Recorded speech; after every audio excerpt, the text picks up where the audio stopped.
Hydra commissioner اے وی رنگناتھ نے کہا کہ ایسی ٹیکنالوجی تیار کی جانی چاہیے حادثے کے فوری چند سیکنڈ میں معلومات ہائیڈرا تک پہنچ جانا چاہیے۔ اے وی رنگناتھ نے شہر حیدرآباد کے شیخ پیٹ علاقے میں ڈیوکس ایونیو عمارت میں آگ لگنے کی اس مقام کا معائنہ کرنے کے بعد یہ بات کہی۔ انہوں نے عمارت کے مالکین کو چند اہم مشورے اور تجاوزات بھی دی۔ انہوں نے کہا کہ عمارت میں الرٹ سسٹم لگانے کی ضرورت ہے تاکہ آگ لگنے کے فوری بعد یہ نظام الرٹ کرتا ہے۔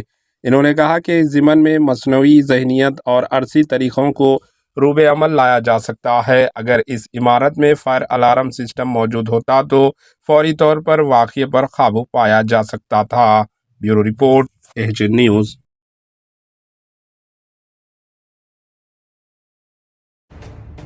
AHN نیوز کے YouTube چینل کو سبسکرائب کریں اور بیل آئیکن کو دبانا نہ بھولیں تاکہ آپ کو ہر نئی آنے والی ویڈیو کا نوٹیفیکیشن بر وقت مل سکے۔